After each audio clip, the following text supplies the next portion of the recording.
Unboxing കുറെ ദിവസത്തിന് ശേഷം ഞാൻ നൈക്കേന്നാണ് ഓർഡർ ചെയ്തിട്ടുണ്ടായിരുന്നത് കേട്ടോ. എന്തായാലും നോക്കാം. ഫോക്സ്റ്റൈലിന്റെ ഒരു സൂപ്പർ ഗ്ലോ ഫേസ് വാഷ് ആണ്.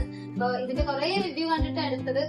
ഇങ്ങനെ ഉണ്ടാവുന്ന അറിയില്ല, നോക്കാം. ഞാൻ ഫസ്റ്റ് ടൈം അത് ട്രൈ ചെയ്യാൻ പോകുന്നത്. ഞാൻ ഇതിന് മുമ്പ് ഫേസ് വാഷ് യൂസ് ചെയ്തത് ഡോട്ട് ആൻഡ് കീന്റെ ആയിരുന്നു. പക്ഷെ ഇപ്പൊ ഞാൻ ഇത് മേടിച്ചിട്ടുണ്ട്.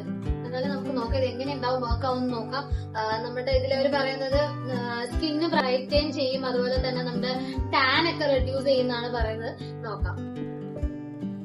അടുത്തത് ഞാൻ ഫോക്സ്റ്റൈലിന്റെ തന്നെ ഡൂയി സൺസ്ക്രീൻ ആണ് വാങ്ങിയിട്ടുള്ളത്. SPF 70 ആണ് ഇതിലുള്ളത്. അപ്പൊ ഇതും ഞാൻ ഫസ്റ്റ് ടൈം ആണ് യൂസ് ചെയ്യാൻ പോകുന്നത്. എന്നാലും യൂസ് ചെയ്ത് കഴിഞ്ഞിട്ട് ഞാൻ ഇതിന്റെ ഒരു റിവ്യൂ ഇടാം. ഇതില് വിറ്റമിൻ ഇ ഉണ്ട്, നയാസിനമൈഡ് ഉണ്ട്. അപ്പൊ ഇത് നമ്മുടെ ടാൻ ഒക്കെ റിഡ്യൂസ് ചെയ്യുന്നതാണ് ഇത് പറയുന്നത്. എന്തായാലും നോക്കാം.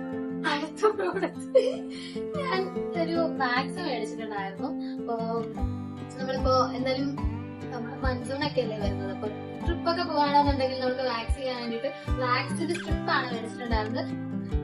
ഷുഗർ പോപ്പിന്റെ ഒരു ലിപ് ബാം ആണ് വാങ്ങിയിട്ടുണ്ടായിരുന്നത്. കാരണം എന്റെ ലിപ്പിൽ കുറച്ച് പിഗ്മെന്റേഷൻ ഒക്കെ വരാൻ തുടങ്ങി. അപ്പൊ എനിക്ക് അതുകൊണ്ട് ഒരു ലിപ് ബാം വാങ്ങാന്ന് വിചാരിച്ചു. അങ്ങനെ ഷുഗർ പോപ്പിന്റെ ലിപ് ബാം ആണ് വാങ്ങിയിട്ടുണ്ടായിരുന്നത്. ഇതിന്റെ ഷെയ്ഡ് 07 പ്ലമ്മിന്റെ ഷെയ്ഡാണ് കേട്ടോ ഞാൻ വാങ്ങിയിട്ടുള്ളത്. ഇതിന് ഞാൻ കുറച്ചൊരു റൈസറും വാങ്ങിയിട്ടുണ്ടായിരുന്നു. അത് ഇത്രയും സാധനങ്ങൾ മേടിച്ചുകൊണ്ട് ഇതൊരു ഭയങ്കര ചീപ്പ് പ്രൈസിൽ ഓഫറിന് കിട്ടിയതുകൊണ്ടാണ് ഞാൻ ഇതും കൂടെ ആഡ് ചെയ്തത് കേട്ടോ. ലാക്മിന്റെ ഒരു കോമ്പാക്ട് പൗഡറും കൂടെ മേടിച്ചിട്ടുണ്ടായിരുന്നു. ഇതാണ് കേട്ടോ. ഇത് എന്റെ സ്കിൻ ടോണിന് പറ്റിയ സെയിം കോമ്പാക്ട് പൗഡർ ആണ്. വാം പിങ്ക് ആണ് വാങ്ങിയിട്ടുള്ളത്.